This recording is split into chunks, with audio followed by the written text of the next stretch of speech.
the moment we have all been waiting for. I know that this month's meeting, we are continuing the conversation we had from last month about clinical trials. It showed that a lot of our members had a lot of interest around clinical trials, and we felt that we needed to kind of getting more into clinical trials to kind of help and address some of your questions that came from last month and some of the challenges that you have. So today's speaker is Cecilia Monge.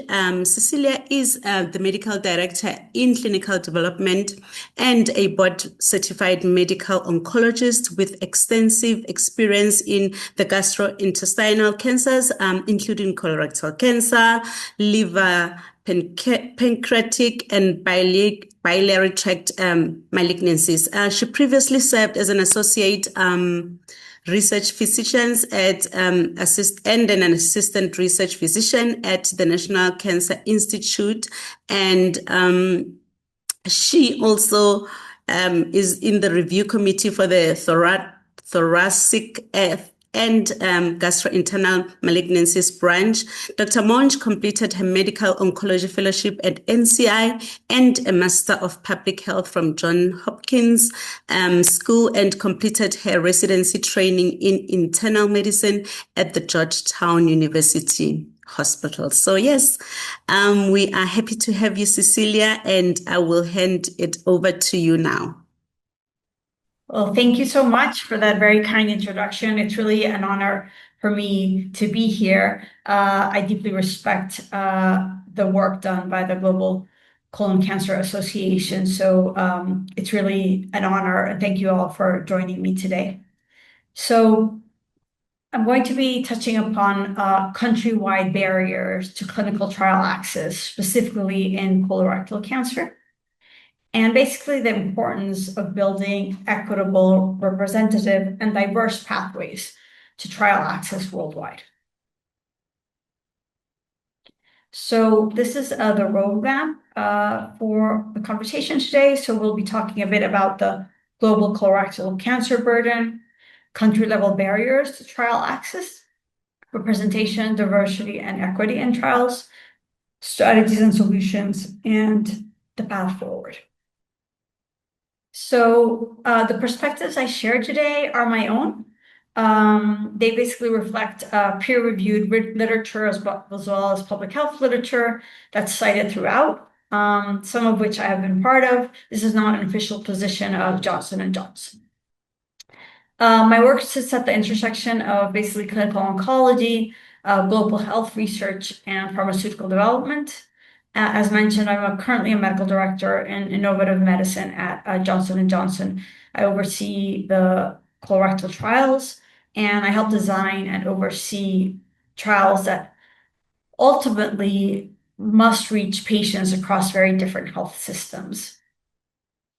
Prior to being part of Johnson & Johnson, as was mentioned, I was a principal investigator and an associate professor at National Institutes of Health, National Cancer Institute. And within that, I worked also within the National Cancer Institute Center for Global Health. And we had a special interest in basically access to clinical trials in low and middle income countries, as well as racial and ethnic representation, specifically in GI cancer trials.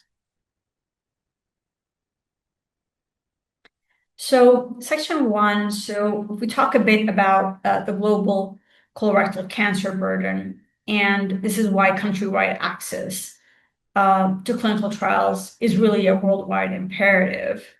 We're seeing around 1.93 million cases of colorectal cancer worldwide, and 900,000 deaths approximately worldwide per year.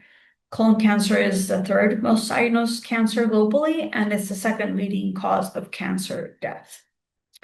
So if we look at all cancer diagnosis, colorectal cancer accounts for 9.6% of these diagnoses and 9.3% of all cancer deaths worldwide. If we look at what is published, we see that what's described is that the incidence is strongly tied to socioeconomic development. So basically high human development incidence regions like Australia, New Zealand, Europe, and North America carry the highest rates, with low human development index regions carrying lower rates. But I think we have to take this with a grain of salt, because we know that countries that are mid and lower income have cancer registration databases that either are incomplete or lag behind the reality of the country. Again, also, many of these countries that are medium to lower income have many more inhabitants to them. So even if maybe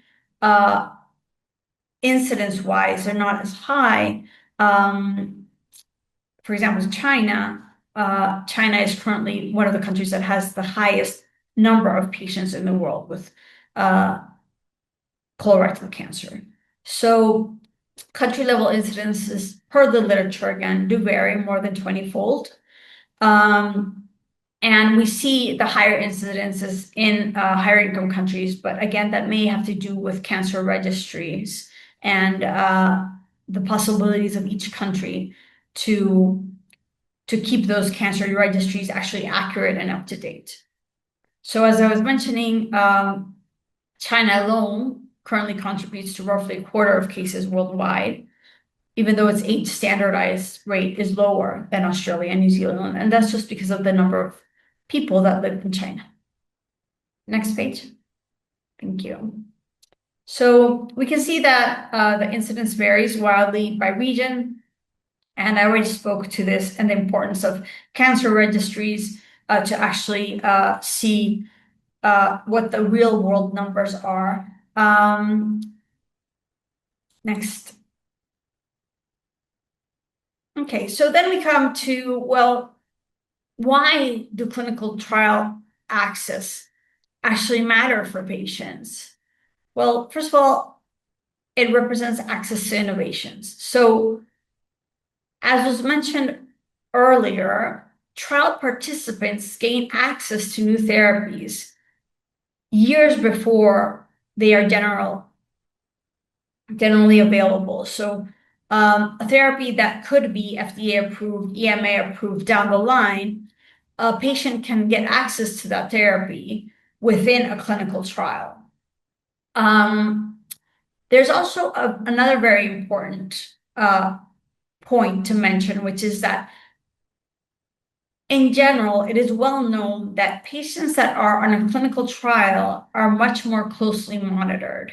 And that's because there's a structured follow-up and there's a multidisciplinary support during treatment. So these are patients that are followed more closely. Their adverse events are treated and diagnosed earlier, and this has all been published in the literature. Because of this, then as a logical consequence, these patients usually have better outcome. So trial participation is associated with improved overall survival in several tumor types, including recurrent and treatment-resistant disease. So one could think, well, are they having improved overall survival because of the drug that they're receiving on trial?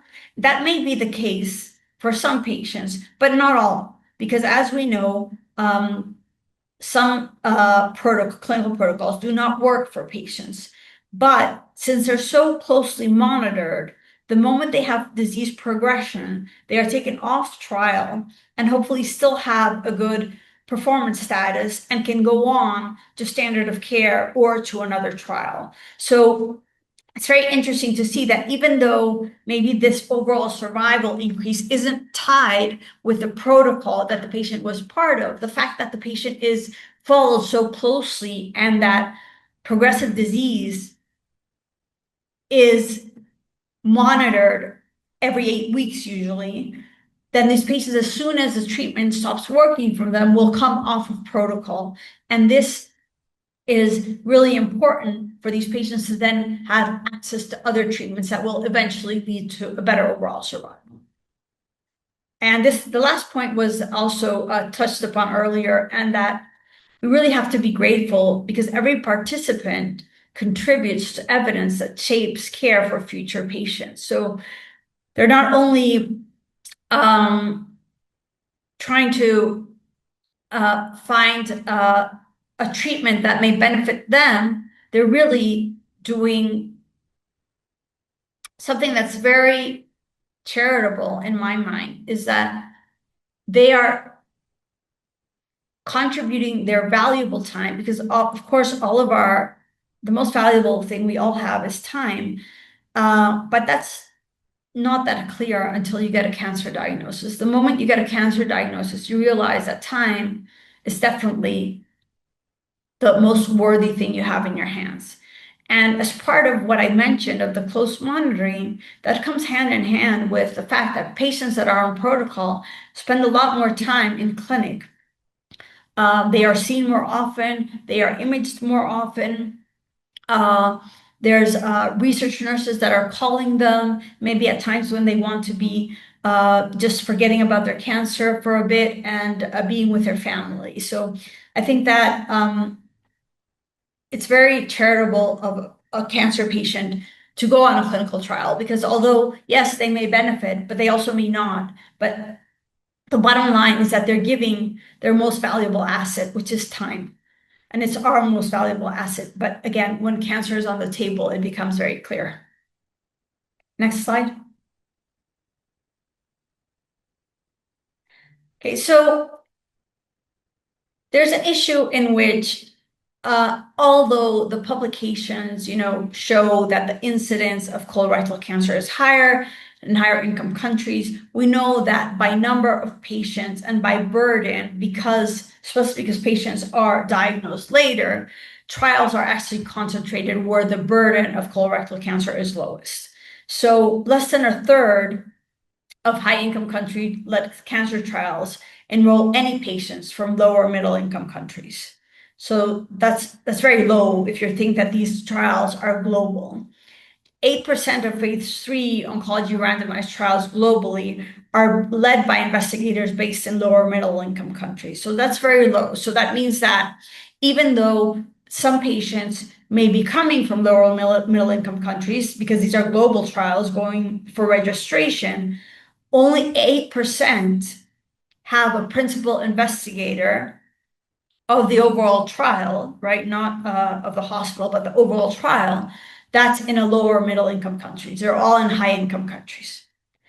At the meantime, we know that 70% of global cancer deaths occur in low and middle income countries.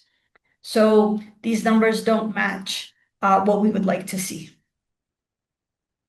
So trials that do enroll patients in lower middle income countries are designed by the lead investigators, and these lead investigators that come from high income countries design the protocols to reflect basically general disease biology and efficacy of drugs, but they don't necessarily reflect local disease biology. They don't reflect health systems realities or population diversity. And that's very important when we think that 70% of deaths occur in low and middle income countries. And that's what we need to see in clinical trials, local disease biology to see how it differs, health system realities to see why more clinical trials aren't being run or why the principal investigators of the trials aren't in low and high income countries. And obviously, it doesn't represent the global population diversity that we would like to see. So moving on to section 2, if we think of countrywide barriers to clinical trial access, and this basically comes from a global survey that was published and included 41 countries and 223 cancer clinicians.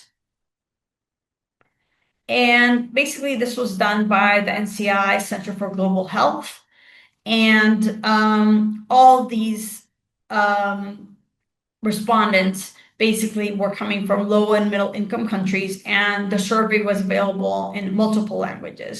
So again, it was 223 clinicians, most of them were oncologists, from 41 countries and across 77 world regions. And they basically rated 34 potential challenges across 8 categories and candidate strategies to improve trial opportunity.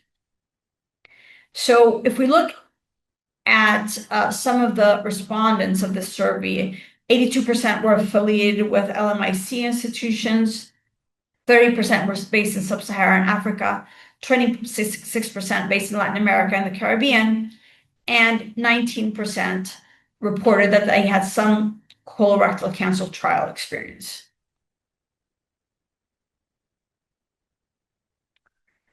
So, as was highlighted earlier during this meeting, the first barrier, of course, is the financial barrier, and that's the highest.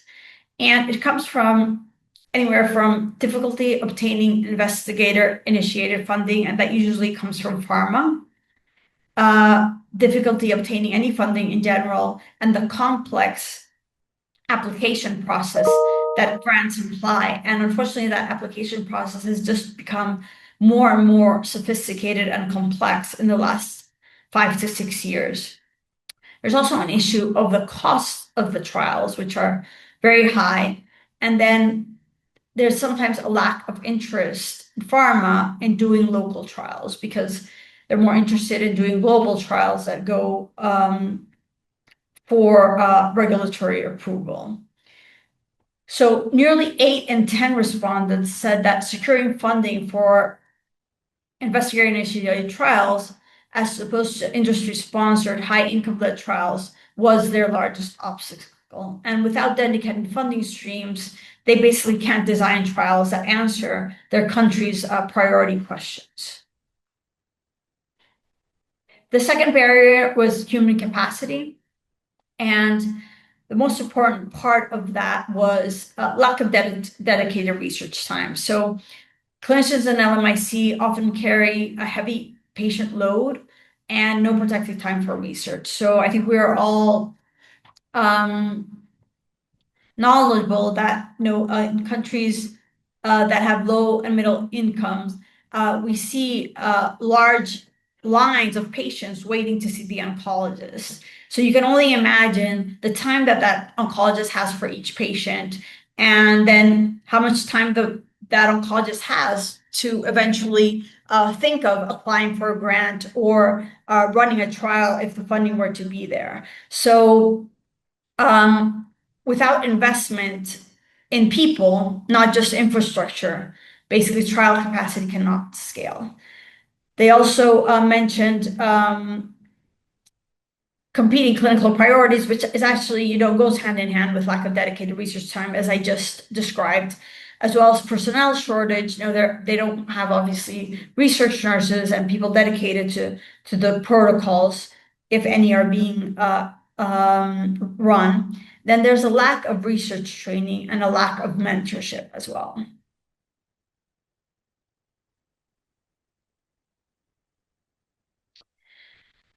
The third barrier is basically infrastructure and research gaps and resource gaps. So we can see that there's basically a lack of access to drugs or products in general. There's an insufficient diagnostic capacity. So for most trials, as we know, you need to have a diagnosis, usually a pathologic diagnosis. In some cancers, like liver cancer, nowadays, some imaging is considered diagnostic, but in most cancers, we're still based on pathology. And then there's also equipment shortages. Biobanks are very important. So there's insufficient biobanking, unfortunately, in lower middle income countries, and that is secondary to a lack of funds and also just a lack of training and expertise of local pathologists. But the difference between a country having a biobank or not is also sometimes a difference in a country being able to carry out clinical protocols or not. Then they also mentioned data management difficulties. So they mentioned as bottlenecks, basically diagnostic issues. So again, as I mentioned, pathology was a big bottleneck. Molecular testing, which is not always available and is sometimes an inclusion criteria for many protocols. The delay in imaging, all this delays eligibility screening, specifically for colorectal cancer trials. There's also ethical and regulatory friction that's a barrier, and this includes IRB and ethics decision delays. This goes hand in hand with the lack of personnel. So working in the pharmaceutical industry, I can see how some countries get IRB approval for a protocol in 6 weeks, while other countries get IRB approvals in 9 months. So eventually, obviously, those countries that don't have a fast IRB approval or denial eventually sort of get out of the game because pharmaceutical companies are interested in having a fast IRB approval. So these delays cause the country the possibility of their patients having protocols to be a part of if they wish to. Also burdensome submission procedures, and basically a lack of trained regulatory authorities. And this goes hand in hand because if a country has a lack of trained regulatory authorities, then there's going to be few people that have the training and the experience to be part of the IRB and ethics committee. And this just prolongs the wait time for a possible protocol to go through the IRB committee because they all meet once or twice a month, depends on the country. But if there's lack of trained regulatory authorities, they may not all be available on the date that they have the meeting, and this just delays the process of a protocol being approved.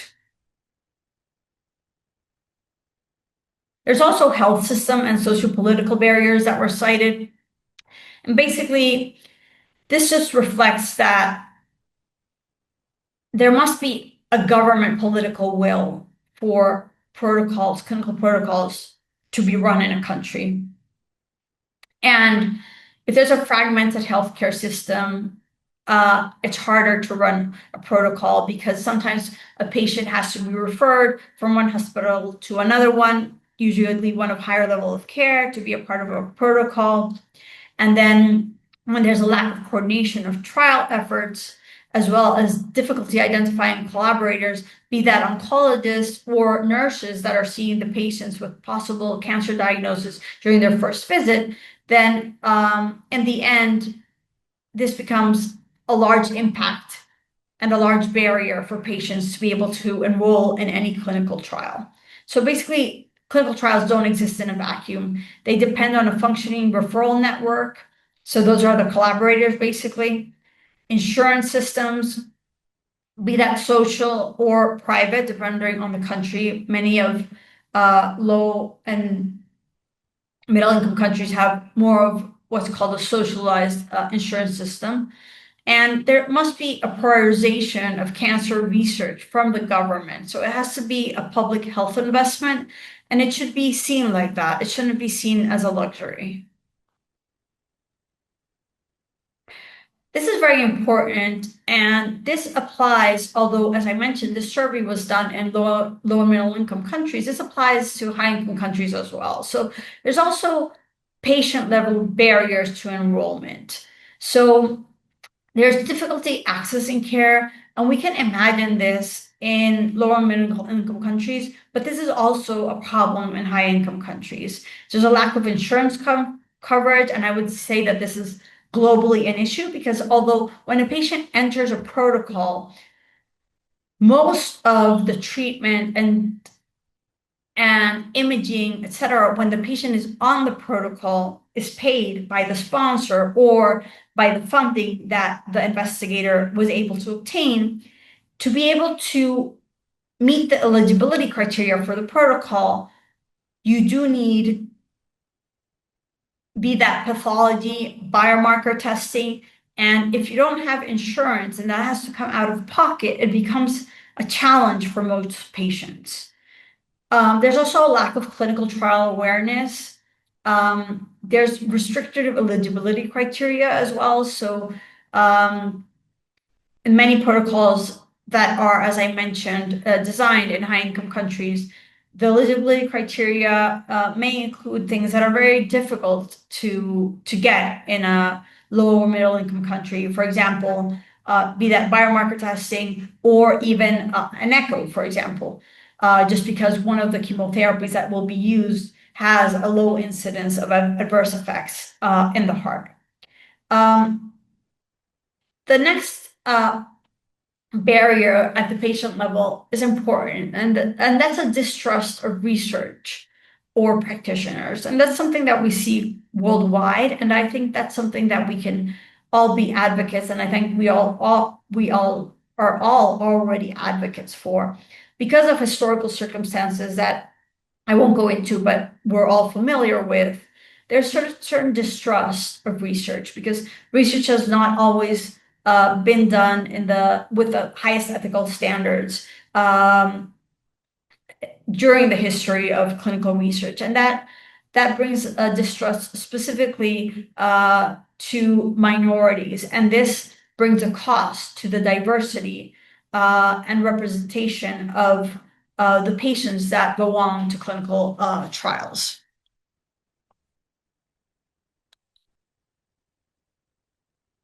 These are some quotes from clinicians working in LMIC. And as you see, they describe some of what I mentioned, that patients can't really pay out of pocket for diagnostic tests.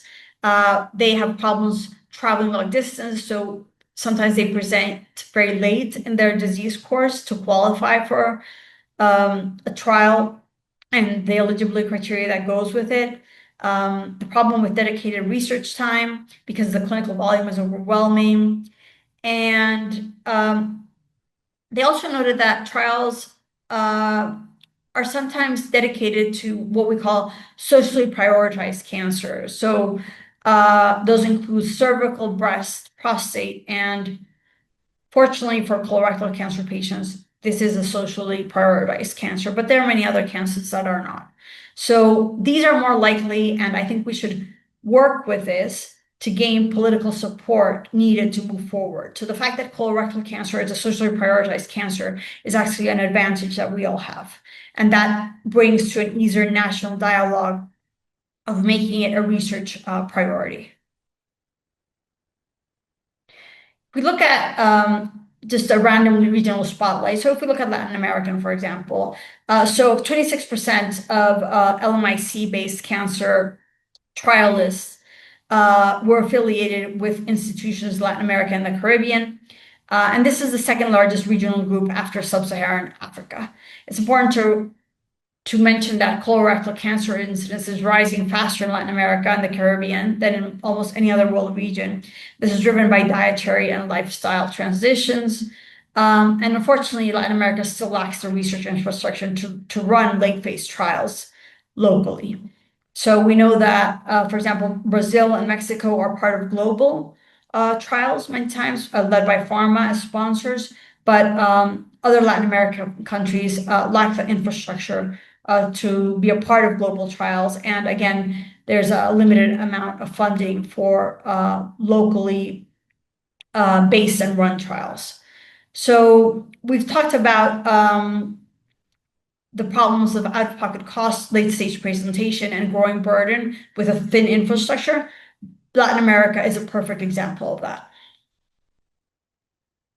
So moving on to, well, why does representation, diversity, and equity in trial matter? So, because really, one would think, well, it may be easiest to just run the trials in high-income countries, and then that's faster and easier, and then the results can be extrapolated. The problem is that that is not so. So who is enrolled in a clinical trial shapes the results and shapes what the whole world learns from that clinical trial. And we want to make sure that what the whole world is learning is actually a representation of the whole world and not a region of the world that can have access to clinical trials because of the lack of all the challenges that I've mentioned. So even if we look at the United States, enrollment still lags far behind the population. So, for example, African American and Latinx patients participate in trials at roughly 60% the rate of white patients.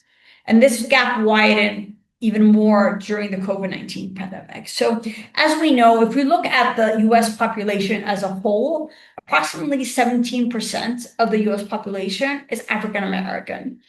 And when we look at phase 3 trials going to FDA approval, only 4.4% of the patients of these trials are African American. So they don't represent the US population, and much less the global population. And then if we think of Hispanic patients or Latinx patients, we know that the percentage of the population in the United States that is self-identifies as Latinx or Hispanic is 19.8, almost 20%. And only 4.2% of those patients are represented in clinical trials. So even when we are looking at the country with the highest income, the one where most of the global clinical trials are speared from, it doesn't even represent the population within that country, which is the United States. And this underrepresentation is seen not only in colorectal cancer, but it's also seen in other GI cancers. So one of the GI cancers that's most common in, for example, Hispanic populations is liver cancer.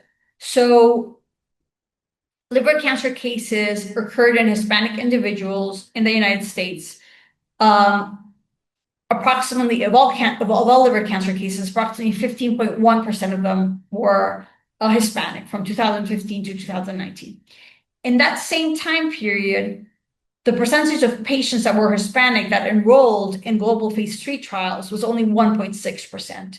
So here we're talking about global phase 3 trials. So if we go on to earlier stages of clinical development, so if we analyze phase 1 and 2 liver cancer trials, Hispanic patients still made up only 8.8% of the enrollees, despite carrying 15.1% of the disease burden, basically the highest relative disease burden of all ethnicities in the United States. So this underrepresentation persists across every trial phase.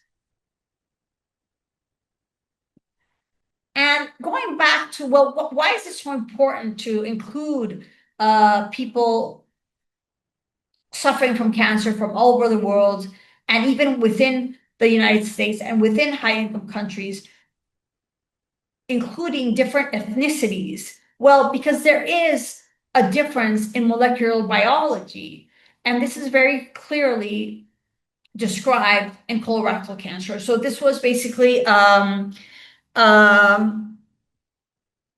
publication that we published in Cancer Medicine last year. And if you can see what I'm showing here in the graphs is in green, you can see the Hispanic and Latino populations, and in yellow, you can see the non-Hispanic white. So these are basically looking at PI3K and TP53 pathway alterations in early onset colorectal cancer. And as you can see, Hispanics have higher alterations in both pathways. So this is just a small token of, the scientific foundation of why it's important to include all ethnicities and to include diversity in clinical trials, because the biology of cancer, the molecular base of the cancer is different.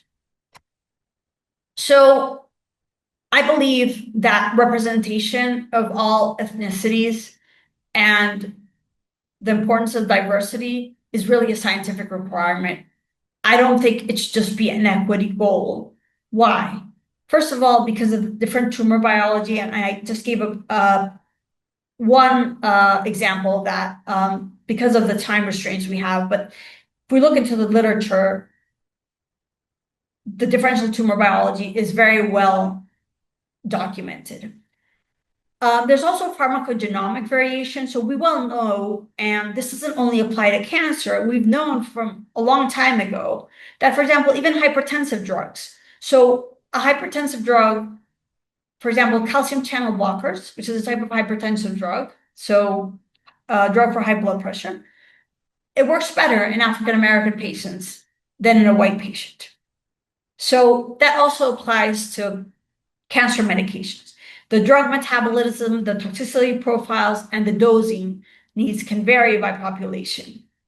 So that is data that a homogeneous trial population just cannot generate. And then we can only safely extrapolate to populations the results of a trial that resemble its enrolled participants. So if a trial did not include Hispanic patients, African American patients, it did not include patients from China, or it only included patients from China, did not include patients from India, and these are just random examples that I'm putting out there. But basically, the results of a trial resemble the enrolled participants. We can't extrapolate the results of a trial that does not resemble the patient we're going to be treating, because we don't know if that drug is going to work in the same way. It's also very important to further work on that important point that I brought up, that I know we all advocate for, which is trust in clinical trials and trust in clinical research. So if a community sees themselves represented in research, they are more likely to trust and adopt the resulting therapies. But if a community sees that the drug was approved and all the trial participants are from other countries and other ethnicities as themselves, other races, it's less likely for them to trust the results of the trial. And as I just mentioned, there are many reasons for them not to trust those results. So what are the consequences of non-representative trials? As I mentioned, you can't really extrapolate to underrepresented populations if they weren't part of the trial. And that can lead to delayed recognition of adverse events, so basically toxicities or resistance mechanisms, because of the different pharmacodynamics that I just mentioned as per race and ethnicities. There can also be a persistent survival gaps for populations already carrying a disproportionate disease burden, and basically an erosion of trust. And that just makes future recruitment even harder in the same communities. And it's basically just a missed opportunity to advance precision medicine for the very subgroups of distinct tumor biology, which are these subgroups of different ethnicities, different races, that we really need to include in cancer trials. And the amount of them included should be also statistically significant, so we can drive conclusions that are based on reality.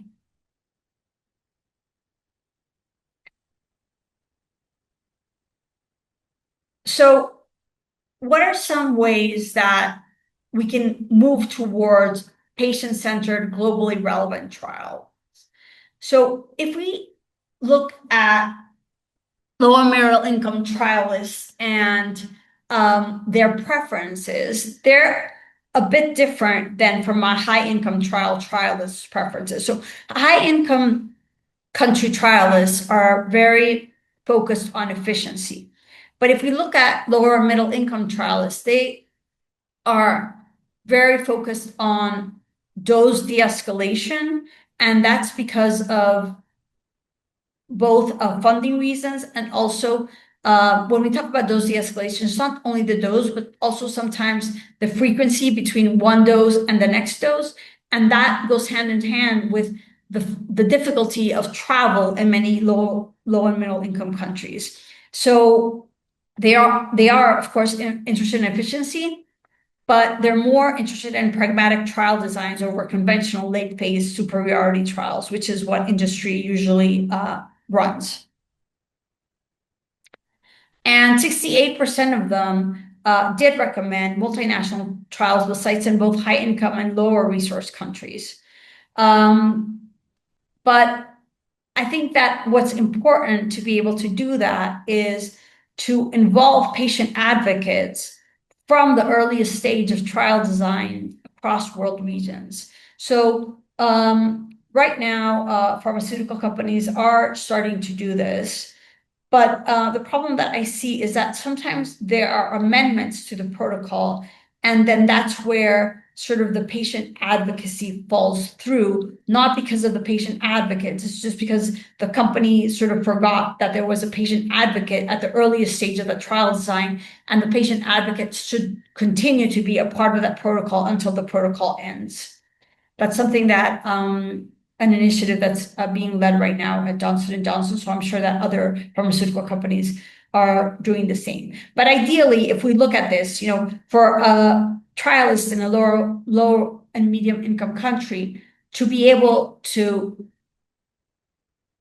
run a protocol with their own priorities, the ideal would be for them to have their own funding. So strategies and solutions. I think that, as I just mentioned, being able to move beyond industry-sponsored trials and moving towards dedicated grant mechanisms for lower middle income country-led investigator-initiated research, so that the principal investigator is actually from the lower middle income country, understands the infrastructure, understands the priorities, and understands the biology of colorectal cancer in their country, will move the scientific advance of the treatment of colorectal cancer faster.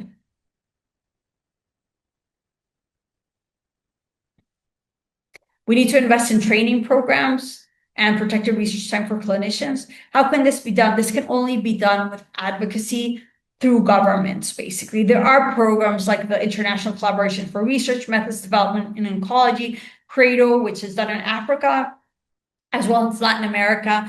And they've continuously demonstrated that those clinicians that go to these workshops, which are, I believe, every year, are more able to secure funding, and because they're getting basically structured, sustained training, and it basically measurably strengthens local trial leadership. And that's how CREDO is basically funded, because there is a measurable strengthening of local trial leadership, which is very important.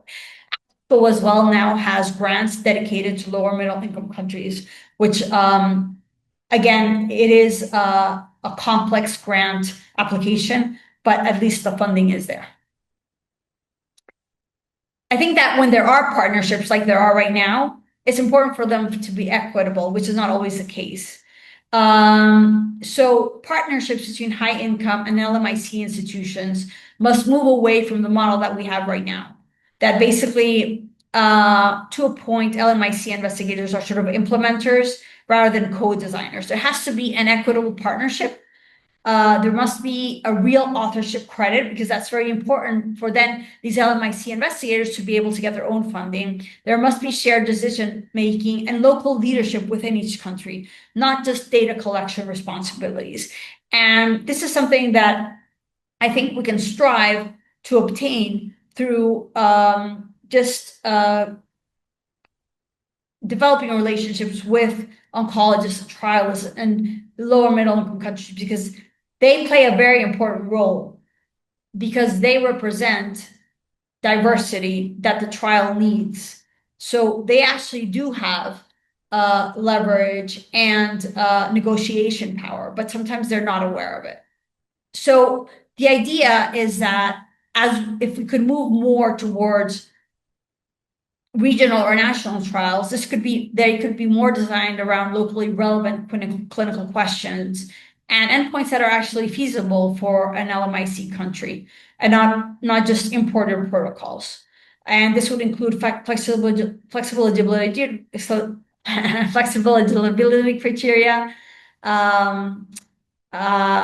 For example, maybe we can't really include biomarkers in the eligibility criteria of a protocol. Maybe we need to include just the pathology report, and then the biomarkers can be done while on protocol, because if not, that patient won't be able to come on protocol, and then we can do a sub-study of the patients with X or Y biomarkers. So basically, this is what industry can do, and this is basically a working perspective, and it's designing for the world and not for one country. Lowering structural barriers to enrollment, so covering travel, as I said, diagnostics and accommodation costs that otherwise could exclude eligible patients. They must fund local investigator leadership. Co-authorship is very important because, again, authorship is what gives then investigators and LMICs the possibilities of obtaining their own funding.